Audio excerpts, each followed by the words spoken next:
बिस्मिल्लाहिर्रहमानिर्रहीम। अस्सलामुअलैकुम students, this is Atif Ahmad, your maths teacher. प्यारे बच्चों, आज की इस वीडियो में हम सॉल्व करने जा रहे हैं एक्सरसाइज 8.3। इस एक्सरसाइज के क्वेश्चन नंबर 1 से लेकर 5 तक हम पहले कंप्लीट कर चुके हैं। आज हम क्वेश्चन नंबर 6 से स्टार्ट करेंगे। ठीक है बेटा। तो इस क्वेश्चन में कहा जा रहा है, a pilot is flying from city A to C 500 kilometre apart. एक पायलट है जो सिटी ए से सी की जानिब जा रहा है और उन दोनों सिटीज का जो डिस्टेंस है बेटा वो है 500 किलोमीटर। ठीक है। He start his flight 20 degree off course. वो अपनी फ्लाइट को 20 डिग्री ऑफ कोर्स स्टार्ट करता है। अब इस बात का मतलब क्या है बेटा, एक होता है टर्म कोर्स, एक होता है ऑफ कोर्स। उसने ए से सी की जानिब जाना है। ठीक है, ये इसकी इंटेंडेड डायरेक्शन जिधर वो जाना चाहता है। ठीक है। अब अगर वो इसके अलावा किसी और डायरेक्शन के अंदर चला जाता है तो हम कहेंगे ये ऑफ कोर्स चला गया। अब जाना है इसको इधर से यूं था, लेकिन वो यहां से इस तरफ चला गया। ठीक है, इसको बोलते हैं ऑफ कोर्स जाना। और कितने डिग्री? 20 डिग्री ऑफ कोर्स चला गया। बात को समझ गए? ए से सी की तरफ जाना चाहता है, ये इसकी डायरेक्शन थी, इसको हम कोर्स कहेंगे। मगर वो इस तरफ नहीं गया बल्कि इस तरफ को बेंड हो गया 20 डिग्री। इसका मतलब है 20 डिग्री ऑफ कोर्स गया। ठीक है बेटा। तो उसने बोला कि he start his flight 20 degree off course and fly on this course for 150 kilometre. अब वो 20 डिग्री ऑफ कोर्स गया और इसी कोर्स के ऊपर फिर वो 150 किलोमीटर तक आगे बढ़ गया। ठीक है। और अब वो पहुंच गया थी सिटी बी के ऊपर। How far is he from the city C. अब वो सिटी सी से कितने फासले पर मौजूद है ये आपने बताना है। और साथ में आपको एक डायग्राम दी गई है क्वेश्चन में, वही डायग्राम मैंने यहां पर बनाई है। ठीक है। ए से सी वो जाना चाहता है, ठीक है, लेकिन वो 20 डिग्री ऑफ कोर्स चला गया, यहां पर पहुंच गया। अब उसका कितना फासला है इससे वो हमने मालूम करना है। तो बेटा हमने सबसे पहले इस डायग्राम के अंदर साइड्स को नेम देनी है। अब देखें ए और सी, ये एक साइड है मगर ये बी पॉइंट के अपोजिट है, इसको हम नाम दे देंगे बी का। ए पॉइंट के अपोजिट साइड जो है उसको ए, सी पॉइंट के अपोजिट साइड को हम सी के नाम दे देते हैं। आसान तरीका है। ठीक है बेटा। ए पर एंगल अल्फा, बी पर बीटा और सी पर गैमा होता है। ठीक है। तो इसके मुताबिक फिर अल्फा की वैल्यू होगी हमारे पास 20 डिग्री। सही है। सी की वैल्यू होगी 150 और बी की वैल्यू आ गई 500 और ए की वैल्यू हमने मालूम करनी है क्योंकि हमें कहा जा रहा है कि बी से सी तक फासला कितना है। ठीक है बेटा। तो अब सबसे पहले डाटा नोट कीजिए। डाटा में आपने लिख देना है कि बी की वैल्यू 500 किलोमीटर है, सी की वैल्यू 150 किलोमीटर है, ए की वैल्यू हमें मालूम करनी है। ठीक है। और जो एंगल आपको दिया गया बेटा वो है 20 डिग्री का, वो आपने यहां पे लिख लेना है। अब बच्चों को सबसे बड़ा मसला यहां पे ये आ रहा होता है कि उनको समझ नहीं आती कि हमने फॉर्मूला लगाना कौन सा है। ठीक है बेटा। तो उसकी मैं आपको लॉजिक बताता हूं। देखिए आपके पास दो साइड गिवन है, बी और सी। आपने इससे देख के बना ली दो साइड्स, यहां पे आपने लिख ली दो साइड बी और सी गिवन है। ठीक है। तीसरी साइड आपने मालूम करनी क्योंकि वो बी से सी तक फासला चाहता है जो कि ए के बराबर है। ए की वैल्यू हमने मालूम करनी है। ठीक है। और जो एंगल आपको दिया गया वो देखो, वो एंगल है बी और सी के दरमियान, जिसको हम अल्फा एंगल कहते हैं। तो ये है। तो जब भी आपको दो साइड दी जाए और उन्हीं दो साइड के दरमियान में एक एंगल दे दिया जाए, ठीक है बेटा, और आपने अगर उस ट्रायंगल की कोई भी साइड या कोई भी एंगल मालूम करना है तो आप क्या करेंगे मेरे बच्चों, आप सीधा सीधा लेके चले जाएंगे उसको किसके ऊपर, लॉ ऑफ कोसाइंस के ऊपर। तो अब क्योंकि हमें यहां पर थर्ड साइड मालूम करनी है, सीधा सीधा लॉ ऑफ कोसाइंस के ऊपर आ जाओ। तो लॉ ऑफ कोसाइन के हमने फॉर्मूले पढ़े हैं, क्वेश्चन नंबर 1 के अंदर भी पढ़े हैं, आगे भी जितने भी क्वेश्चन थे हम बहुत सारे क्वेश्चन की प्रैक्टिस करके आए हैं, इसलिए मैंने इन क्वेश्चन को पहले से सॉल्व करके रखा था कि हमारा टाइम सेव हो जाएगी। तो लिखेंगे यूजिंग लॉ ऑफ कोसाइन, और क्योंकि हमें ए साइड चाहिए तो ए वाला यूज करेंगे, A square is equal to B square plus C square minus 2bc into cos of alpha. ठीक है।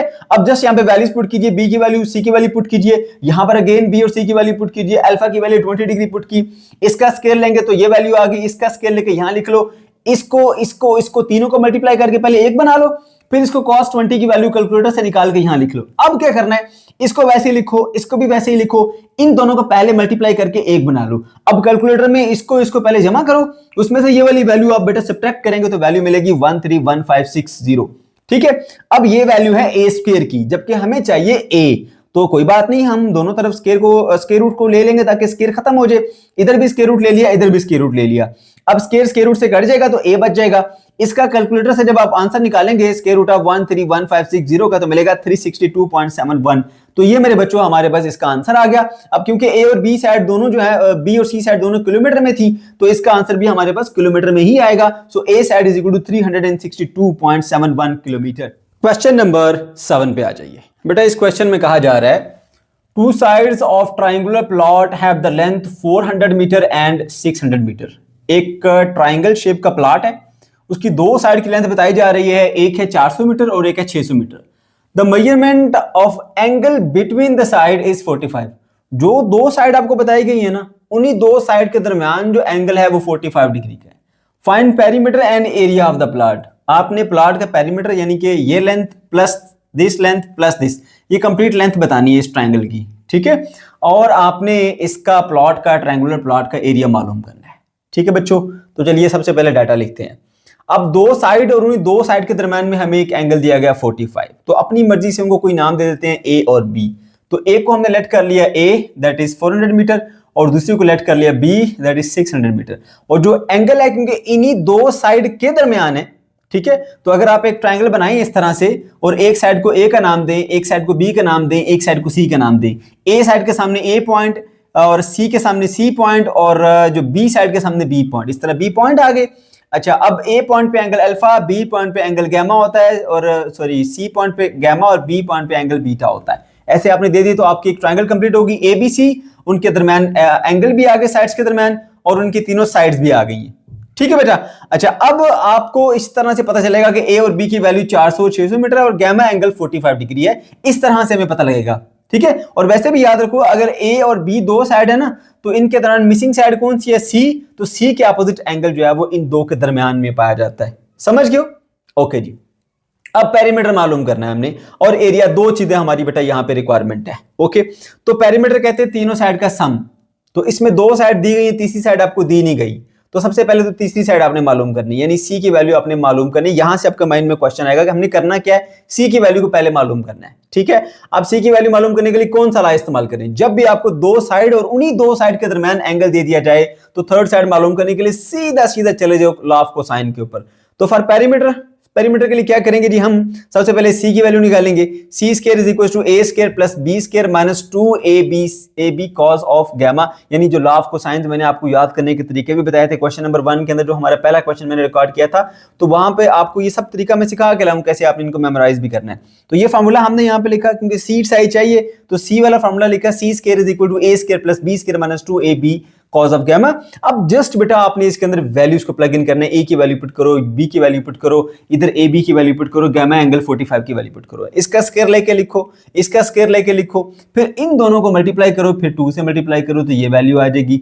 cos 45 पे होता है 0.7071। अच्छा, ऐसा लिख दिया। फिर आप पहले इन दोनों को मल्टीप्लाई करके यहां लिख लो, इनको वैसे का वैसे नीचे उतारो, फिर कैलकुलेटर में पहले ये करो, फिर उसमें ये ऐड करो, उसमें से ये सब्ट्रैक्ट करोगे तो बेटा आपको वैल्यू मिलेगी 180,588.74। ये है सी स्क्वायर की वैल्यू, जबकि हमें चाहिए सी की वैल्यू। दैट्स वाई हमने दोनों तरफ स्क्वायर रूट ले लिए ताकि स्क्वायर खत्म हो जाए सी के ऊपर से। इधर भी स्क्वायर रूट लिया, उधर भी स्क्वायर रूट लिया, तो स्क्वायर रूट से कट गया, सी बच गया। इसका स्क्वायर रूट लेंगे तो मिलेगा 424.95, जो कि अप्रोक्सीमेटली इक्वल होता है 425 मीटर के। क्योंकि मीटर का यूनिट इस्तेमाल किया गया तो यहां पर सी साइड भी मीटर्स में आएगी, तो ये मेरे बच्चे आपके पास तीसरी साइड मालूम होगी। जब तीनों साइडें मालूम होगी, अब आपके लिए पेरीमीटर निकालना कोई मसले की बात नहीं है। पेरीमीटर बराबर होता है ए प्लस बी प्लस सी, ठीक है।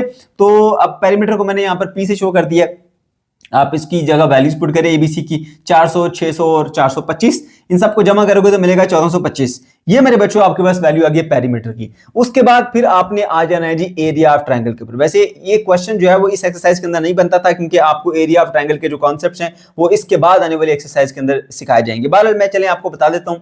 ये बेटा हमारे पास फार्मूले होते हैं, जब आपको साइड्स और उनके दरम्यान में कोई एंगल दिया रहता है तो आप आराम से जो वैल्यू है एरिया की वो आप कैलकुलेट कर सकते हैं, ठीक है। अगर आपको दो साइड दी गई है ए और बी, तो उनके दरमियान एंगल दिया जाना चाहिए, ठीक है। तो वो एंगल है गामा। तो देखिए जी, इसका एरिया का फॉर्मूला होता है area is equal to 1/2 AB into sine of gamma. अगर ए बी है, मिसिंग साइड कौन सी है? सी वाली है, तो सी का अपोजिट एंगल होता है गामा, उसका एंगल लिख दो।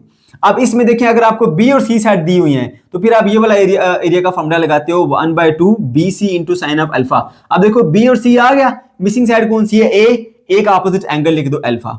अब देखिए तीसरा जो है 1/2 CA, जब आपको दो साइड सी और ए दी जाएंगी, अब मिसिंग साइड कौन सी है? बी, तो बी का अपोजिट एंगल यहां पे आ जाएगा। समझ गए हो? इसमें पहली बार ए बी के साथ है, दूसरी बार बी सी के साथ है, तीसरी बार सी ए के साथ है। जब ए बी है तो एंगल गामा आएगा, जब बी सी है तो एंगल अल्फा आएगा, जब सी ए है तो एंगल बीटा आएगा। क्यों? क्योंकि इसकी मिसिंग साइड है सी का अपोजिट एंगल होता है गामा। इसमें मिसिंग साइड है ए का अपोजिट होता है अल्फा। इसमें मिसिंग साइड है बी का अपोजिट होता है बीटा। इस तरह से मेरे बच्चों आप इन फॉर्मूलों को याद रख सकते हैं, और यहां पे हमेशा साइन ही आएगा, कॉज नहीं आएगा कभी भी, ठीक है, याद रखिएगा। अच्छा जी, तो आपने बेटा क्या करना है, ये आपने फॉर्मूला इसमें से एक सिलेक्शन करनी है। हमारे पास कौन सी दो साइड अवेलेबल हैं, वैसे तो तीनों अवेलेबल है, लेकिन जो आपको क्वेश्चन में दी गई थी वो ए और बी है, ठीक है। तो आप ए और बी वाले फॉर्मूले का इंतखाब करेंगे। यहाँ पर इसमें ए और बी आ रहा है और एंगल गैमा वो भी हमें क्वेश्चन में दिया गया है। तो आप ये फॉर्मूला यहाँ पर लिखेंगे और जस्ट इसके अंदर वैल्यूज को प्लग इन करेंगे। ए की वैल्यू 400, बी की वैल्यू 600 और गैमा की वैल्यू बेटा 45 डिग्री आप पुट कर देंगे। उसके बाद काम सारा कैलकुलेटर का है, पहले इसकी वैल्यू मालूम कर लो, वो मिलेगी 0.7071, फिर इसको मल्टीप्लाई करो 600 के साथ, फिर मल्टीप्लाई करो 400 के साथ, और जो आंसर आएगा ना उसको 2 से डिवाइड कर देना है। तो आपको फाइनल आंसर मिलेगा 84852 मीटर स्क्वायर। ये मेरे बच्चों आ गया हमारे पास area of this triangle. Question number 8 पर आ जाइए बेटा। इस क्वेश्चन में कहा जा रहा है the sides of a triangle are 6.5 centimetre, 8.2 centimetre and 5.8 centimetre. Find measurement of smallest and largest angle. आपको एक ट्राइंगल की तीनों साइड्स बता दी गई हैं और कहा जा रहा है उस ट्राइंगल में सबसे छोटा एंगल और सबसे बड़ा एंगल वो आपने मालूम करना है, ठीक है बेटा। तो डाटा नोट करते हैं। लेट्स से कि ये जो है आपके पास 6.5, इसको हम साइड ए कह देते हैं, 8.2 को साइड बी कह देते हैं और 5.8 को हम साइड सी कह देते हैं। अपनी मर्जी से आप नाम दे सकते हैं, ठीक है। अब देखिए इसमें जो सबसे बड़ी साइड है वो कौन सी है, वो 8.2 है। हमेशा याद रखें सबसे बड़ी साइड का जो अपोजिट एंगल होता है वो सबसे बड़ा होता है, ठीक है। तो बी साइड का अपोजिट एंगल होता है बीटा, इसलिए हमने एंगल बीटा की वैल्यू मालूम करनी है। अब स्मॉलेस्ट एंगल के लिए देखिए सबसे छोटी साइड कौन सी है, सबसे छोटी साइड है 5.8 सेंटीमीटर जो कि सी है। तो सी के अपोजिट जो एंगल होता है बेटा वो गैमा होता है। तो इस तरह हमें यह पता चलेगा कि आपने एंगल बीटा और एंगल गैमा को मालूम करना है, ठीक है मेरे बच्चों। ओके जी। तो जब भी आपको 3 साइड्स दे दी जाएं तो आपने कोई भी एंगल मालूम करना हो सीधा चले जाओ लॉ ऑफ कोसाइंस के ऊपर। हमेशा याद रखें तीनों साइड दी गई हैं, एंगल मालूम करने लॉ ऑफ कोसाइंस यूज करेंगे। अब हमने कौन सा एंगल मालूम करना है, बीटा। तो बीटा के लिए फॉर्मूला होता है cos of beta is equal to a square plus c square minus b square divided by 2ac, ठीक है। अब इस फॉर्मूले को किस तरह से याद रखना है, जब मैंने क्वेश्चन नंबर 1 सॉल्व कराया था बेसिक कांसेप्ट के अंदर, वहां पर मैं आपको इसका तरीका बता के लाया हूं, इसलिए हम जस्ट यहां पे फॉर्मूला लिखेंगे और उसमें वैल्यूज पुट करेंगे। फॉर्मूला मैंने बता दिया बेटा, cos बीटा के लिए ये फॉर्मूला होता है, ठीक है। और उसके अंदर हमने जस्ट वैल्यूज को प्लग इन करना है। a की वैल्यू 6.5, c की वैल्यू 5.8 और b की वैल्यू 8.2। इसी तरह नीचे a और c की वैल्यू पुट करेंगे। उसके बाद बेटा आप इनके स्क्वायर लेंगे, स्क्वायर लेके वैल्यूज यहाँ पे स्क्वायर्स के लिख लेंगे, ठीक है। इसी तरह नीचे इस वैल्यू को इससे फिर इससे दोनों से मल्टीप्लाई करके एक नंबर बना लेंगे। अब कैलकुलेटर में पहले इन दोनों को ऐड करो, इसको कर दो सब्ट्रैक्ट, तो आंसर आएगा 8.65। फिर उसको नीचे वैसे का वैसा लिख दो 75.4। अब आप इन दोनों को डिवाइड करेंगे तो मिलेगा 0.1147, that is equal to cos beta. जबकि आपको वैल्यू चाहिए बीटा की, cos उधर जाके इनवर्स बनेगा, cos इनवर्स ऑफ 0.1147, तो ये आपको वैल्यू मिलेगी 83.41। तो मेरे बच्चों ये आपके पास सबसे बड़ा एंगल आ गया जो कि 83.41 है। कैसे पता चला, क्योंकि सबसे बड़ी साइड आपके पास बी थी, उसके सामने वाला एंगल बीटा ही सबसे बड़ा होगा और उसकी वैल्यू आपने मालूम कर ली। उसके बाद बेटा सबसे छोटा एंगल छोटी साइड के सामने होता है, 5.8 सी है, उसके सामने गैमा। तो गैमा के लिए अगेन आप लॉ ऑफ कोसाइंस का इस्तेमाल करेंगे, ठीक है। ये लॉ ऑफ कोसाइंस की ना हमने थोड़ी सी तरतीब चेंज करके एंगल गैमा की वैल्यू निकाल दी हुई है, ठीक है। So cos gamma is equal to a square plus b square minus c square divided by 2ab होता है, ठीक है। याद रखने का तरीका हमने बेसिक कांसेप्ट में सीखा हुआ है, उसको बार बार हम रिपीट यहाँ पे इसलिए नहीं कर रहे। तो अब a, b और c इन तीनों की वैल्यूज हमने यहाँ पर पुट कर देनी है बेटा। वैल्यूज पुट करने के बाद इन तीनों के आपने स्क्वायर लेके यहाँ लिख देनी है, लिख दिए स्क्वायर लेके। अब आप इस वैल्यू को इसमें जमा करके ये वाली माइनस कर लें तो मिलेगा 75.85 और नीचे इन तीनों वैल्यूज को मल्टीप्लाई करके बन जाएगा 106.6। उसके बाद फिर आप क्या करेंगे, इन दोनों को करेंगे कैलकुलेटर में डिवाइड तो मिलेगा 0.7115। ये है cos गैमा की वैल्यू, मगर हमें चाहिए गैमा। cos उधर भेजना पड़ेगा, cos उधर जाके इनवर्स हो जाएगा। cos इनवर्स ऑफ 0.7115 कैसे लेंगे, शिफ्ट दबा के cos का बटन, फिर ये वैल्यू लिखिए, इक्वल का बटन प्रेस करेंगे तो मिल जाएगा gamma is equal to 44.64 degrees. ये मेरे बच्चों हमारे पास सबसे छोटा एंगल है। क्वेश्चन नंबर 9 पे आ जाइए बेटा। इस क्वेश्चन में कहा जा रहा है the sides of parallelogram are 50 centimetre and 70 centimetre. एक पैरेललोग्राम की जो दो साइड है उनमें से एक 50 सेंटीमीटर की है और दूसरी 70 सेंटीमीटर की है। Find length of each diagonal. उस पैरेललोग्राम के दोनों डायगोनल की लेंथ को मालूम करें if the larger angle measures 110। अगर उस पैरेललोग्राम के अंदर पाया जाने वाला जो सबसे बड़ा एंगल है वो 110 डिग्री है, ठीक है मेरे बच्चों। तो सबसे पहले आपने इस क्वेश्चन में क्या करना है बेटा, एक पैरेललोग्राम ड्रा कर लेनी है, ठीक है। और पैरेललोग्राम के प्रॉपर्टीज आपको पता है कि उसके अंदर जो पैरेलल साइड्स होती हैं वो इक्वल होती है, ये साइड इस साइड की इक्वल होती है, ये साइड इस साइड की इक्वल होती है, ठीक है। हमने एक पैरेललोग्राम ड्रा कर देनी है। उसके बाद जो दो साइड्स आपको बताएगी उनको नाम दे देनी है, एक को नाम दे दें ए का, दूसरी को नाम दे दें बी का। A is equal to 50 centimetre, B is equal to 70 centimetre, ठीक है। फिल वक्त इतना ही लिखिए। उसके बाद जो भी एंगल है 110 डिग्री वो यहां लिख दीजिए, ठीक है। गामा 1 क्यों नाम देंगे वो मैं आपको बाद में बताता हूं, ठीक है बेटा। तो आपने पैरेललोग्राम ड्रा कर ली, इसमें एक छोटी साइड है एक बड़ी साइड है, छोटी वाली को 50 कह दें, बड़ी वाली को आप 70 कह दें, ठीक है बेटा। ओके जी। अब अगर ये 70 है तो उसके पैरेलल ये भी 70 होगा, अगर ये 50 है तो उसके पैरेलल ये भी 50 होगा, ठीक। अच्छा, अब उसके बाद मेरे बच्चों आपने क्योंकि इनको नाम ए और बी दिया है तो आपने इस बड़ी वाली साइड को बी का नाम दे दिया, यहां पर बी लिख दिया, और जो छोटी वाली साइड है उसको आपने ए का नाम दे दिया, यहां पर ए लिख दिया। उसी तरह इसको बी और इसको भी ए कर दिया आपने, ठीक है। अच्छा, अब जरा देखिए तो ये जो एंगल आ रहा है ये ए और बी के दरमियान में आ रहा है। ए साइड और बी साइड के दरमियान एंगल जो है वो गामा होता है, इस वजह से हमने इसको गामा का नाम दिया, ठीक है। गामा 1 क्यों कहा वो भी आपको वजह बताऊंगा। फिर वक्त आप गामा समझिए, gamma is equal to 110 degree, ठीक है बेटा जी। अच्छा जी, अब हमने मालूम क्या करना है, ये वाली लेंथ मालूम करनी है और ये वाली लेंथ मालूम करनी है। आपकी आसानी के लिए और आपको एक बेहतर कॉन्सेप्ट मिले, मैंने क्या किया है, इसको अलग कर लिया यहां से, यानी ये वाली जो एक ट्राइंगल बन रही है ना, ये ट्राइंगल मैंने इसमें से निकाल के अलग से यहां ड्रा कर लिया, ठीक है। इसमें जो ये वाला डायगोनल है, इस डायगोनल को मैंने नाम दिया है C1 का। ये साइड तो हमारी A है और ये साइड हमारी B है, A साइड B साइड, और ये उन्हीं के दरमियान जो एंगल है, क्योंकि उसने बोला कि सबसे बड़ा एंगल 110 डिग्री है, तो ये इसका बड़ा एंगल है, ये भी बड़ा एंगल है, ये भी 110 है तो ये भी 110 होगा, मैंने यहां पर 110 डिग्री बना दिया, ठीक है बेटा। और ये साइड हमने मालूम करनी है। अब अगर थोड़ा सा आप इस पे तवज्जो दो, गौर करो, तो ये हमारे पास एक ट्राइंगल है जिसमें दो साइड गिवन है और उन दो साइड के दरमियान एंगल गिवन है, और तीसरी साइड आपने मालूम करनी है। तो जब भी आपको दो साइड दी जाए और उनके दरमियान में एंगल दे दिया जाए और तीसरी साइड आपने मालूम करनी हो, तो मेरे बच्चों फिर आप क्या करते हो, फिर आप वहां पे इस्तेमाल करते हो लॉ ऑफ कोसाइंस का, ठीक है। तीसरी साइड कौन सी है, सी, उसका नाम दिया ना सी, ये ए ये बी और ये सी, इसमें C1 क्योंकि दो डायगोनल है ना, एक को मैंने C1 कहा, दूसरे को मैंने C2 कह दिया, तो ये C1 की वैल्यू मालूम करनी है, ठीक है। तो आपने लॉ ऑफ कोसाइन का इस्तेमाल करेंगे जिसमें C से स्टार्ट होते हैं, C is equal to a square plus b square minus 2ab into cos of gamma, ठीक है बेटा। अच्छा, अब इसके अंदर जो है दो एंगल हैं और दो डायगोनल हैं, दोनों डायगोनल के ऑपोजिट एंगल को मैंने गामा कहा, इसलिए एक को गामा 1 कहेंगे, एक को गामा 2। दो डायगोनल, एक को C1 कहेंगे, एक को C2 कहेंगे, ठीक है। तो जब पहला केस है उस रिस्पेक्ट में हम इसको गामा 1 कहेंगे, ठीक है। ये मेरे बच्चों आपके पास आ गया गामा 1 इज इक्वल टू 110। फिर सुन लीजिए, सी साइड के ऑपोजिट जो एंगल है वो हमारे पास गामा होता है, इसको C1 कहा तो उसके एंगल को भी गामा 1 कहूंगा, ठीक है। ओके जी, तो फिल वक्त हम यहां तक रहेंगे और इसके ऊपर लॉ ऑफ कोसाइन का इस्तेमाल करेंगे। ये मेरे बच्चों मैंने लॉ ऑफ कोसाइन लिख दिया, यहां पर मैंने ए की वैल्यू बी की वैल्यू पुट कर दी है, वैल्यू पुट करने के बाद जो एंगल गामा 1 था वो हमारे पास 110 डिग्री था, वो भी पुट कर दिया। अब क्या करूंगा, इसका स्क्वायर लेके लिखूंगा, इसका स्क्वायर लेके लिखूंगा, इन दोनों को मल्टीप्लाई करके यहां लिखूंगा, और 110 डिग्री का मैंने कॉस ऑफ 110 डिग्री का कैलकुलेटर से वैल्यू निकाली, वो मिली मुझे माइनस 0.3420 माइनस में, ठीक है। अब मैं क्या करूंगा, इन दोनों को जमा करके यहां लिख दूंगा। अब उसके बाद फिर क्या करेंगे, ये नेगेटिव और ये नेगेटिव दोनों हो जाएंगे प्लस, यहां पॉजिटिव आ गया, इस वैल्यू को इस वैल्यू से मल्टीप्लाई करके मैंने लिखा वो ये आ गया आपके पास।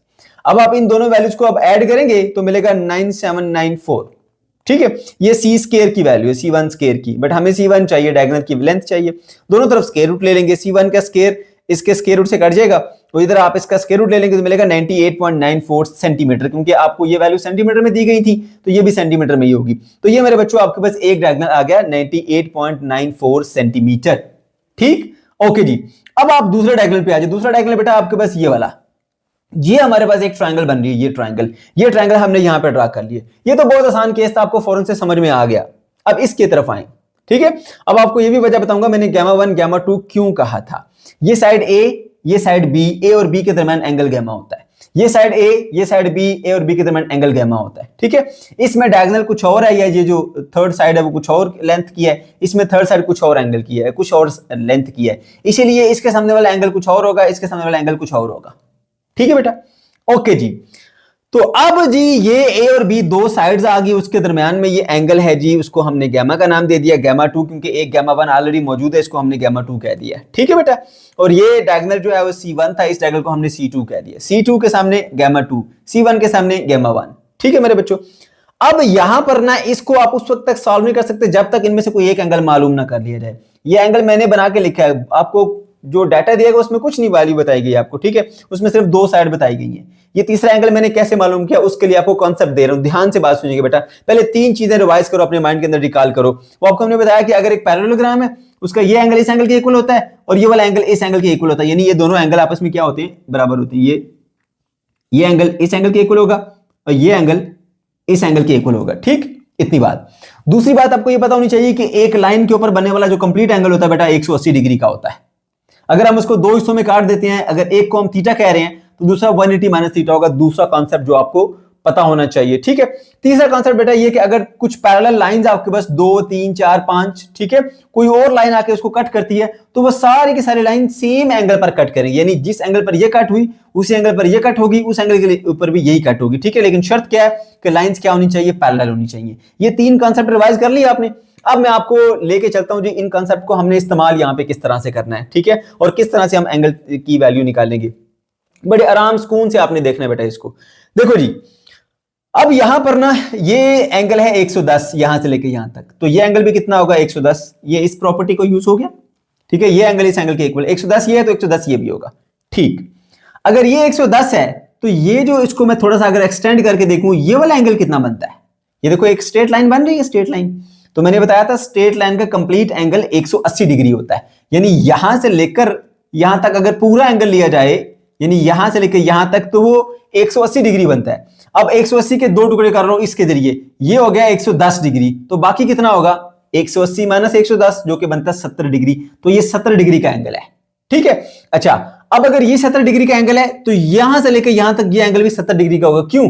क्योंकि मैंने कॉन्सेप्ट पढ़ा हुआ है कि अगर 2 या 3 लाइन पैरेलल हैं, उसको कोई और चौथी लाइन आके कट करती है तो वो सारे सेम एंगल के ऊपर कट करेगी। तो अब देखो इसमें ये वाली लाइन कौन सी है, ये, इसमें ये वाली लाइन कौन सी है, ये, इसमें दूसरी लाइन कौन सी है, ये, तो ये आगे 2 पैरेलल लाइंस, ये देख लो ये 2 पैरेलल लाइंस आ गई, उसको तीसरी लाइन यूं कट कर रही है, तो जिस एंगल पे इसे कट करेगी उसी एंगल पे इसे भी कट करेगी। और अगर ये 70 है तो फिर ये भी कितना होगा 70। ये मेरे बच्चों छोटा सा एक कांसेप्ट है जो कि बच्चों को समझ नहीं आ रहा होता, वो परेशान होते हैं कि किस तरह से इसकी वैल्यू हमने निकाल ली है, ठीक है।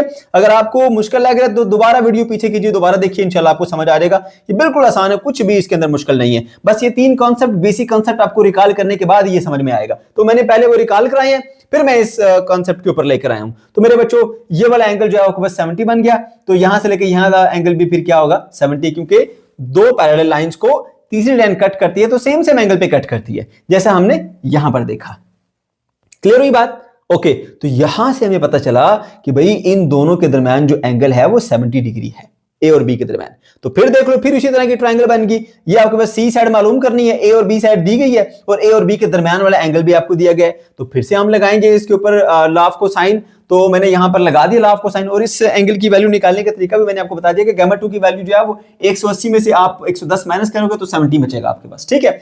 ओके, अब आपने अगेन लॉ ऑफ कोसाइन का इस्तेमाल करेंगे और सी साइड मालूम करनी है ना, तो सी से स्टार्ट होने वाला फॉर्मूला इस्तेमाल करेंगे। C2 का square is equal to a square plus b square minus 2ab, फिर गामा ऑफ 2, ठीक है, गामा 2, इसको गामा 2 कहेंगे क्योंकि सी साइड के अपोजिट गामा एंगल होता है। तो ये सी साइड कुछ और लेंथ की है, ये सी साइड कुछ और लेंथ की है, इसलिए इसके सामने वाले को गामा 1 कह दिया, इसके सामने वाले को गामा 2 कह दिया, ताकि आपको फॉर्मूला अप्लाई करने में दिक्कत ना आए। इस वजह से मैंने ये गामा 1 गामा 2 किया है और C1 C2 किया, ताकि फॉर्मूला आपको भूले ना, क्योंकि जब उसमें वैल्यूज चेंज होती है ना, वेरिएबल के नाम चेंज करते हैं, बच्चे वहां कंफ्यूज हो जाते हैं। तो उस कंफ्यूजन से बचने के लिए गामा 1 गामा 2 और C1 C2 की टर्म को इस्तेमाल किया गया, ठीक है बच्चा।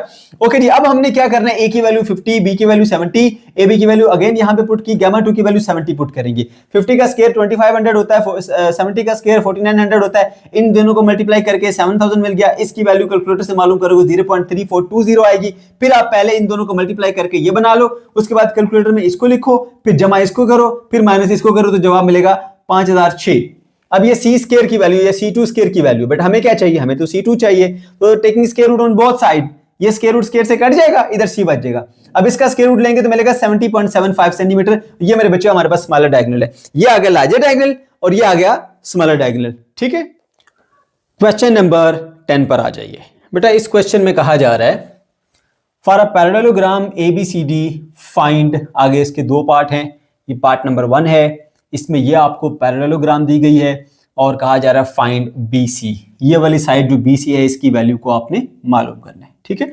फिर इसका जो पार्ट 2 है उसमें आपको ये वाली पैरेललोग्राम दी गई है और कहा जा रहा है फाइंड एंगल, ये जो निशान है ये एंगल का निशान है, ठीक है, बीडीसी एंगल को आपने मालूम करना है। अब बेटा यहां पर ना आपको एंगल रीड करना अच्छे से आना चाहिए। बीडीसी कौन सा एंगल है, ये देखिए, इसका मतलब होता है बी से चले, डी से मुड़े, सी पे पहुंचे, बी से चले, डी से मुड़े, सी पे पहुंचे, यानी कि ये वाला एंगल, ठीक है, ये जो आपको मैंने यहां पे शो किया हुआ है बीडीसी एंगल, इस तरह से कहते हैं। इसको यूं भी पढ़ सकते हैं आप, सी से चले, डी से मुड़े, बी पे पहुंचे, यानी सी डी बी भी आप इसको पढ़ सकते हैं, ठीक है बेटा। ये एंगल आपने यहां पर मालूम करना है, राइट। तो चलिए स्टार्ट करते हैं बेटा इसके पार्ट नंबर 1 से। अब पार्ट नंबर 1 में ये आपके पास एक आ गई है बेटा जी पैरेललोग्राम, ठीक है। इसकी साइड बीसी आपने मालूम करनी है, इसका ये एंगल 100 है और ये एंगल जो है वो 30 है, ठीक है। ये साइड जो है उसकी लेंथ 20 इंच है और इसकी लेंथ आपको नहीं दी गई है, ठीक है बेटा। ओके, अब सबसे पहले बच्चा परेशान होता है, ये सोचता है कि मैंने इस पे फार्मूला कौन सा लगाना है, मुझे कैसे पता चलेगा, ठीक है बेटा। तो अगर देखा जाए तो ये एक ट्राइंगल बन रही है, देखिए जी यहां से DCB, ये एक ट्राइंगल बन रही है, ठीक है, ये जो नीचे वाली ये ट्राइंगल बन रही है। अब इस ट्राइंगल में ना आपको दो एंगल गिवन है, एक ये वाला एंगल गिवन है, एक ये वाला एंगल गिवन है और एक ये साइड गिवन है। तो जब आपको इस तरह की एक ट्राइंगल दी जाए, ठीक है, और उसमें दो एंगल गिवन हो और एक साइड गिवन हो, ठीक है, और आपने नेक्स्ट जो रिमेनिंग साइड है उसको मालूम करना हो, तो बेटा सीधा सीधा लॉ ऑफ कोसाइन अप्लाई करते हैं। मैंने रूल्स आपको समझाए में, जब भी दो एंगल एक साइड दी जाएगी और कोई और साइड मालूम करने के लिए कहा जाएगा तो बेटा आपने लॉ ऑफ साइन का इस्तेमाल करना है, ठीक है। तो सबसे पहले डाटा नोट कीजिए। अब ये BC वैल्यू जो हमने मालूम करनी है उसको मैंने यहां पर सबसे पहले मेंशन कर दिया। BD यानी B से लेकर D तक जो लेंथ है ये 20 इंच है, मैंने वो भी नोट कर दी। अब दो एंगल गिवन है, एक ये एंगल और एक ये एंगल। एंगल कैसे रीड करते हैं, अगर मैं इस एंगल को लिखना चाहता हूं तो ये पॉइंट D पर है, D सेंटर में होगा नाम में, ठीक है। B से चले, D से मुड़े, C पे पहुंचे, BDC। तो देखिए BDC, B से चले, D से मुड़े, C पे, तो देखिए जिस पॉइंट पे एंगल है वो सेंटर में है, ठीक है। तो ये 30 डिग्री का है। अच्छा, उसके बाद ये एंगल है हमारे पास, ठीक है। इस एंगल में देखें C पॉइंट के ऊपर एंगल है, तो यहाँ यूं पढ़ेंगे इसको, D से चले, C से मुड़े, B पे पहुंचे, DCB, या इसको यूं भी पढ़ सकते हैं, B से चले, C से मुड़े, D पे पहुंचे, यानी BCD, ठीक है। सो DBC एंगल कितना बेटा हमारे पास 100 है। अब दो एंगल और एक साइड गिवन है और एक साइड मालूम करनी है आपने, तो लॉ ऑफ साइन का इस्तेमाल करते हैं ऐसी सिचुएशन के अंदर, ठीक है। ओके, तो लॉ ऑफ साइन किस तरह से होता है वो तो हमने पढ़ा था, A by sine alpha is equal to B by sine beta is equal to C by sine gamma. मगर यहाँ पे तो ना अल्फा है, ना बीटा है, ना गैमा है, तो फिर बच्चा कंफ्यूज हो जाता है। उसका हल बताता हूँ। ये जो हम लिखते हैं ना A by sine alpha, A by sign of alpha, A के अपोजिट, A साइड के अपोजिट एंगल अल्फा होता है, B के अपोजिट बीटा होता है, C के अपोजिट गैमा होता है। तो यानी जो साइड है उस साइड के अपोजिट नीचे साइन के साथ एंगल होता है, तो परेशान होने की जरूरत नहीं है। अब देखो, अब आपको चाहिए कौन सी साइड, ये साइड हमें चाहिए BC, ठीक है। अब इस साइड के अपोजिट इस नीचे वाले ट्रायंगल में कौन सा एंगल बनता है, इस साइड के अपोजिट ये एंगल बनता है। तो इधर हम लिखेंगे BC, ठीक है, और नीचे साइन ऑफ उसके अपोजिट एंगल। अब इस एंगल का नाम क्या है, B से चले, D से मुड़े, C पे पहुंचे, BDC। तो इसका नाम लिख दिया साइन ऑफ एंगल BDC, ठीक है। अच्छा, अब उसके अलावा साथ में कोई और भी आपको साइड लेनी है, ठीक है। अगर इस साइड को लेंगे, ठीक है ना, तो ये साइड और उसके सामने वाला एंगल दोनों मालूम है, तो आप इसको ले लीजिए। तो ये साइड का नाम क्या है, BD, तो लिखेंगे ऊपर साइड BD और सामने उसके एंगल क्या है 100, तो वो गिवन है, तो उसमें लिखेंगे साइन ऑफ एंगल BDC यानी 100 वाला एंगल। इस एंगल को कैसे रीड करेंगे, DCB, तो DCB, ठीक है। साइड उसके साथ अपोजिट एंगल, साइड उसका अपोजिट एंगल, तो कोई परेशान होने की जरूरत नहीं है। साइड के सामने वाला एंगल नीचे आएगा, साइड के सामने वाला एंगल नीचे आएगा साइन के साथ, बस इतनी सी बात, ठीक है बेटा। अब वैल्यूज को प्लग इन करते हैं। BD की वैल्यू 20 आपको दी गई है, पुट कर दीजिए, और DCB एंगल 100 है, पुट कर दीजिए। BDC एंगल जो है 30 है, पुट कर दीजिए। BC अपने मालूम करना है, वैसे लिखा रहेगा। अब ये यहां डिवाइड हो रहा है, उधर जाके मल्टीप्लाई हो जाएगा। Sine 30 by sine 100 multiply by 20, इसकी वैल्यू कैलकुलेटर से मिलेगी 0.5, इसकी वैल्यू कैलकुलेटर से मिलेगी 0.9848 मल्टीप्लाई बाय 20, उस तरह से। अब इन दोनों को डिवाइड करके जो आंसर आएगा उसे 20 से मल्टीप्लाई कर लो, तो मिलेगा 10.15434606। ये आगे BC की वैल्यू। अगर आपने पॉइंट के बाद 2 डिजिट रखने जैसे कि बुक में रखे गए हैं, तो यहां तक लिख दीजिए, उसके बाद नेक्स्ट डिजिट लेस देन 5 है, वैसे ही टर्मिनेट कर देंगे। 10.15 इंच ये हमारे पास आंसर आ जाएगा, क्योंकि ये आपको इंच में थी दी गई वैल्यू, इसलिए ये वैल्यू भी आपको इंच में मिलेगी। तो पहला पार्ट आपका यहीं पे सॉल्व हो गया। अब बेटा दूसरा पार्ट थोड़ा सा इसका टेक्निकल है, जरा ध्यान से समझिएगा। अब पार्ट 2 के अंदर आपको एंगल मालूम करना है BDC, यानी ये वाला एंगल आपको मालूम करना है, ठीक है। अच्छा, अब इस साइड के जो अपोजिट इस एंगल के अपोजिट जो साइड है वो BC है, वो भी आपको पता नहीं है। अब इस एक पर्टिकुलर केस के अंदर आपको दो साइड के साथ एक एंगल दिया जा रहा है, ठीक है। ये वाला एंगल है और ये दो साइड्स हैं, लेकिन प्रॉब्लम ये है कि यहां पे आप डायरेक्टली लॉ ऑफ कोसाइन का इस्तेमाल करते हुए ये एंगल मालूम नहीं कर सकते। डायरेक्टली आप लॉ ऑफ कोसाइन का इस्तेमाल करते हुए एंगल मालूम नहीं कर सकते। क्यों? क्योंकि मैंने अक्सर ये आपको बताई हुई बात कि जब दो साइड और एक एंगल गिवन हो तो आप लॉ ऑफ उसको लगाते हो, लॉ ऑफ कोसाइन को, ठीक है। लेकिन वहां पर कंडीशन ये होती है कि जो दो साइड दी गई हैं उनके दरमियान ही एंगल दिया गया हो, लेकिन ये जो दो साइड आपको दी गई उसके दरमियान एंगल दिया नहीं गया, एंगल आपको दिया गया कोई और, तो ये नहीं लगा सकते। वहां ऐसी सिचुएशन में भी आप लॉ ऑफ साइन का इस्तेमाल करते हैं, लेकिन अगर मैं लॉ ऑफ साइन का इस्तेमाल करता हूं तो भी मैं इसका हल नहीं निकाल सकता। वजह क्या है? लॉ ऑफ साइन में क्या होता है कि एक साइड और नीचे उसका जो अपोजिट एंगल वो साइन के साथ आता है। जैसे मैंने यहां पर बताया था कि A by sine alpha, B by sine beta, C by sign gamma, तो A के नीचे अल्फा आएगा, B के नीचे बीटा आएगा, C के नीचे गामा आएगा। जब मैं इस एंगल को उसमें लेके आऊंगा तो उसके सामने वाली फिर साइड भी इसके अंदर इन्वॉल्व होगी, तो साइड भी अननोन है, एंगल भी अननोन है, फिर मालूम नहीं कर सकते। तो ना आप डायरेक्टली लॉ ऑफ साइन लगा के इसे सॉल्व कर सकते हो, ना आप डायरेक्टली लॉ ऑफ कोसाइन लगा के इसे सॉल्व कर सकते हो। प्रॉब्लम क्या आ रही है? प्रॉब्लम मेरे बच्चों ये आ रही है कि ये साइड BC हमें मालूम नहीं है, ठीक है। मैंने इससे रिलेटेड जो कॉन्सेप्ट है डिटेल के साथ आपको समझाया, लेकिन अगर आपको समझ नहीं आया वीडियो वापस पीछे करो, दोबारा सुनो, फिर सुनो, इंशाल्लाह समझ आ जाएगा, ठीक है बेटा। तो ये BC जो है ना, B से C, ये साइड पहले मालूम करेंगे क्योंकि ये सारे फसाद की जड़ है, ये हमें मालूम नहीं करने दे रही, ठीक है। तो BC मालूम पहले करेंगे, उसके बाद फिर हम जाके जो है वो इस अननोन एंगल की तरफ बढ़ेंगे। क्योंकि देखो ना, अगर मैं डायरेक्टली आपको ये बात ना बताता और मैं सीधा चला जाता इस साइड के ऊपर, तो आप ज़हन में सोचते कि सर हम ये जो कर रहे हैं क्यों कर रहे हैं। मैथ में हर स्टेप की लॉजिक होती है, रीजन होती है। अगर रीजन आती है, लॉजिक आती है तो ठीक है, अदरवाइज तो मैथ आपको नहीं आता, बस क्वेश्चन ही वो आता, आप कर लोगे और ऐसी चीजें आप भूल भी जाते हो। तो हर चीज का लॉजिक कॉन्सेप्ट होना जरूरी है कि अगर हमने क्वेश्चन को यहां से स्टार्ट किया तो क्यों स्टार्ट किया है। तो मैंने यहां पर मेंशन भी कर दिया, for angle BDC first we have to find the BC। पहले हमें BC मालूम करना पड़ेगा, अगर BC मालूम नहीं करेंगे तो क्वेश्चन सॉल्व ही नहीं होगा, ठीक है। ये वजह है कि हम पहले यहां पर BC मालूम कर रहे हैं। अच्छा, अब एक चीज का और ध्यान रखना है, हमारे पास लॉ ऑफ कोसाइन का इस्तेमाल करते हुए हम BC यहां पे मालूम कर सकते हैं, लेकिन प्रॉब्लम यह है कि डायरेक्टली उसके अंदर जो लॉ ऑफ कोसाइन है उसमें ये वाला एंगल इन्वॉल्व नहीं करना, क्योंकि ये एंगल हमें मालूम करना है। उसमें आप वो एंगल इस्तेमाल करोगे जो आपको गिवन हो, जैसे ये वाला एंगल दिया गया है। अब अगेन बच्चों को यहाँ पे बड़ी कंफ्यूजन होती है कि इसमें कौन सा फॉर्मूला लगेगा। हमने C स्क्वायर वाला पढ़ा था, A स्क्वायर से स्टार्ट होने वाला पढ़ा था, B स्क्वायर से स्टार्ट होने वाला पढ़ा था, फिर कंफ्यूजन आ जाती है। उसका हल बताता हूं, ध्यान से सुनना मेरे बच्चों। ये एंगल आपको गिवन है ना, ये एंगल, उसके सामने ये साइड है, ये आपको गिवन साइड है।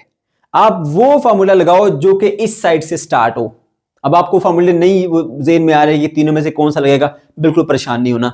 ये एंगल गिवन है, इस एंगल के अपोजिट ये साइड है, आप इस साइड से स्टार्ट करो। इस साइड का नाम क्या है? BD, तो यहां लिखो BD का स्क्वायर, ठीक है। पीछे रहेगी दो साइड, जो दो साइड बाकी बचेंगी उन दोनों का स्क्वायर यहां पर आएंगे, DC का स्क्वायर प्लस BC का स्क्वायर। फिर आता है -2, जो दो साइड यहां पर आई है वही दोनों साइड यहां पर मल्टीप्लाई हो जाएंगी, ठीक है। फिर कॉज ऑफ वो एंगल जो है इस साइड के अपोजिट एंगल, जिस साइड से हमने स्टार्ट किया ना, ये पहली साइड, उसके अपोजिट एंगल वो 120 है। वैसे मुझे यहां पे उसका नाम लिखना चाहिए था एंगल DCB, लेकिन चलो मैंने डायरेक्टली कर दिया, 120 कर दिया, ठीक है। ये 120 दरअसल एंगल है। एंगल कौन सा वाला एंगल है? ये एंगल है DCB, ठीक है। अगर आप चाहें एक स्टेप और कर लीजिए, मेरे पास स्पेस कम थी, मैंने डायरेक्ट कर दिया, ठीक है। तो ये आ गया। अब मैं फिर बता रहा हूं आपको मेरे बच्चों, आप तीनों में से कौन सा फॉर्मूला लगाते हो। यहां पर बच्चा बिल्कुल कंफ्यूज हो जाता है, उसको कुछ समझ नहीं आ रही होती मैंने क्या करना है। तो आसान हल ये है कि आप देखिए गिवन एंगल कौन सा है, 120, उसके सामने ये साइड है, उस साइड से स्टार्ट कर लो। BD नाम है साइड का, BD यहां लिखोगे, BD का स्क्वायर बराबर है, बाकी जो दो साइड बचती हैं, एक ये वाली और एक ये वाली है, इन दोनों को आप यहां पे स्क्वायर ले लो, DC का स्क्वायर प्लस BC का स्क्वायर। फिर -2, हर फॉर्मूले में आता है माइनस के बाद 2। फिर जो दो साइड यहां लिखी है हर फॉर्मूले में वही साइड यहां मल्टीप्लाई होती है, तो इन्हीं दो साइड को यू मल्टीप्लाई करोगे। साथ में इस साइड के अपोजिट एंगल, इस साइड के अपोजिट एंगल 120 है, जिसका नाम है एंगल DCB, वो यहां लिख दो। बस इतना सा काम है, ठीक है। नहीं समझ आ रहा, पीछे करो, बार बार सुनो, ठीक है। यही इसका प्रॉपर कॉन्सेप्ट है, ठीक है मेरे बच्चों। अच्छा, उसके बाद फिर हमने जस्ट इसके अंदर वैल्यूज प्लग इन करनी है। BD की वैल्यू पुट कर दोगे 20, DC की वैल्यू 15 है, BC की वैल्यू तो हमें मालूम करनी है, अननोन है, वैसे BC लिखो। BD की वैल्यू 15, BC अननोन है, BC वैसे ही लिखो। cos ऑफ 120, cos 120 पे -0.5 होता है, लिख दो। उसके बाद इसका स्क्वायर 400, इसका स्क्वायर 225, इसका स्क्वायर उसी तरह आएगा क्योंकि अननोन है। इसको जो है वो माइनस का 0.5 और ये माइनस का दोनों मल्टीप्लाई होकर प्लस आ जाएगा, ठीक है। 2 × 15 × 0.5 करेंगे तो 15 ही आएगा, ठीक है। साथ में ये BC वैसे ही रहेगा क्योंकि BC की वैल्यू हमें पता नहीं है। अब बच्चा क्या करेंगे जी, आपने थोड़ा सा इसको तरतीब के साथ लिख देना है। इस 400 को उधर ले आएंगे, BC का square plus 15 BC plus 25 225 minus 400 solve करेंगे, माइनस 175 आएगा। अब ये इधर जीरो रह गई, ये एक क्वाड्रेटिक इक्वेशन बन गई है, ठीक है। अगर मैं इस क्वाड्रेटिक इक्वेशन को सॉल्व करूं, मैंने यहाँ पे अलग से सॉल्व किया है, तरतीब चेंज कर सकता हूं मैं, पूरी की पूरी राइट हैंड साइड को पूरी की पूरी लेफ्ट से बदल दूं, कोई साइन चेंज नहीं होता उस सूरत में। तो BC का square plus 15 BC minus 175 is equal to 0। ये मेरे पास क्वाड्रेटिक इक्वेशन आ गई है, ठीक है। तो x के स्क्वायर के साथ कोई अगर नंबर लिखा हो, मल्टीप्लाई हो रहा हो तो a के बराबर होता है, कुछ भी नहीं है तो मतलब यहाँ पर क्या है, फिर 1 है। अगर यहाँ पे कुछ नंबर नहीं तो यहाँ पर 1 होगा, ठीक है। तो ये 1 आ गया, तो a की वैल्यू 1। तो उसके अलावा जो बगैर स्क्वायर की टर्म वेरिएबल होता है उसके साथ जो नंबर मल्टीप्लाई होता है वो b होता है, ये b आ गया, b की वैल्यू 15। और जो अकेला नंबर होता है उसको c कहते हैं, c आ गया माइनस 175। अब मेरे बच्चों क्वाड्रेटिक फॉर्मूला जो है वो ये होता है, जो भी इसमें वेरिएबल इस्तेमाल हुआ उसको हम यहाँ पे लिखते हैं, that is equal to minus B plus minus B का square minus 4ac square root में डिवाइडेड बाय 2a। जस्ट यहाँ से ये वैल्यू उठा के इसके अंदर प्लग इन कीजिए, ठीक है। या b की वैल्यू 15, b की वैल्यू 15 उसका स्क्वायर माइनस 4, a की वैल्यू 1, c की वैल्यू माइनस 175। अब क्या करेंगे बेटा, इसका स्क्वायर ले लेंगे, 15 का स्क्वायर ले लेंगे, 225 आ जाएगा, माइनस इंटू माइनस प्लस हो जाएगा, इन दोनों को मल्टीप्लाई करोगे तो बनेगा 700। अब उसके बाद क्या करोगे, 225 को 700 में जमा करोगे, 925 बन जाता है, 925 का स्क्वायर रूट ले लोगे, ठीक है, बनेगा 30.41, ठीक है। अब माइनस 15 उसी तरह से, प्लस माइनस उसी तरह से, 30.41 डिवाइडेड बाय 2 आ गया। अब एक बार इसको प्लस के साथ लिखो, एक बार माइनस के साथ, जैसा हम करते हैं, माइनस 15 प्लस 30.41 बटा 2, तो ये बन जाता है हमारे पास दोनों को सॉल्व करने के बाद 15.41 बटा 2, जो कि बनता है 7.7। उसके बाद फिर क्या करोगे मेरे बच्चों, एक बार इसको माइनस के साथ ले लोगे, माइनस का 15, उसके बाद प्लस की जगह यहां माइनस लिखोगे, 30.41 डिवाइडेड बाय 2, इन दोनों को हम सॉल्व करेंगे, माइनस का 45.41 डिवाइडेड बाय 2 करोगे तो माइनस का 22.705 आ जाएगा, ठीक है। ये इसकी पॉजिटिव वैल्यू आ गई, एक इसकी नेगेटिव वैल्यू आ गई। अब BC क्योंकि एक लेंथ है ट्रायंगल की, या तो वो 0 होगी या उसकी कुछ ना कुछ वैल्यू होगी, वो नेगेटिव हो नहीं सकती, दैट्स व्हाई हम नेगेटिव को यहां पर इग्नोर कर देंगे और सिर्फ पॉजिटिव वैल्यू को ही यहां कंसीडर करेंगे। तो यहां पर मैंने लिखा है, by using the quadratic formula BC is equal to 7.7 और माइनस 22.7 मिलता है हमें। अब माइनस वैल्यू को इग्नोर करेंगे, BC can not be negative, ठीक है। So BC is equal to 7.7। अब ये हमारे पास वो अननोन साइड जिसने सारा प्रॉब्लम किया हुआ था वो आ गई है, ठीक है। तो अननोन साइड आ गई है हमारे पास, ठीक है। अब आप जो है वो यहाँ पे लॉ ऑफ साइंस का इस्तेमाल करते हुए इसे सॉल्व कर सकते हैं, ठीक है। तो लॉ ऑफ साइंस के मुताबिक जो है ये साइड और उसके अपोजिट एंगल, तो साइड का नाम है BC, उसका अपोजिट एंगल है कौन सा वाला, BDC, जो हमें मालूम करना है। तो BC by BDC, sine of BDC, ठीक है, इज इक्वल टू BD। अब BD हमारे पास नाउन साइड और नाउन एंगल है ना, वो इसलिए हमने इस्तेमाल किया है कि BD से वैल्यू भी पता है और जो एंगल DCB है उसकी वैल्यू भी पता है हमें, तो इसलिए हमने नाउन साइड और नाउन एंगल वाला रिलेशन जो है वो यहाँ पर लिया है, ठीक है। अच्छा, उसके बाद BC की वैल्यू 7.7 और एंगल BDC की वैल्यू मालूम करनी है, वैसे ही लिखा रखेगी। BD की वैल्यू 20 है, साइन ऑफ DCB 120 है, 120 मैंने यहाँ पर लिख दिया है। अब मुझे क्योंकि वैल्यू चाहिए किसकी, इसकी वैल्यू चाहिए, ये डिनोमिनेटर में है तो इधर डिवाइड हो रहा है, इक्वल के उधर जाके मल्टीप्लाई हो जाएगा, 20 मल्टीप्लाई हो रहा है, नीचे आके डिवाइड हो गया, 1 साइन 120 डिवाइड हो रहा था, इधर आके मल्टीप्लाई हो गया, ठीक है। तो इस तरह से साइन ऑफ एंगल BDC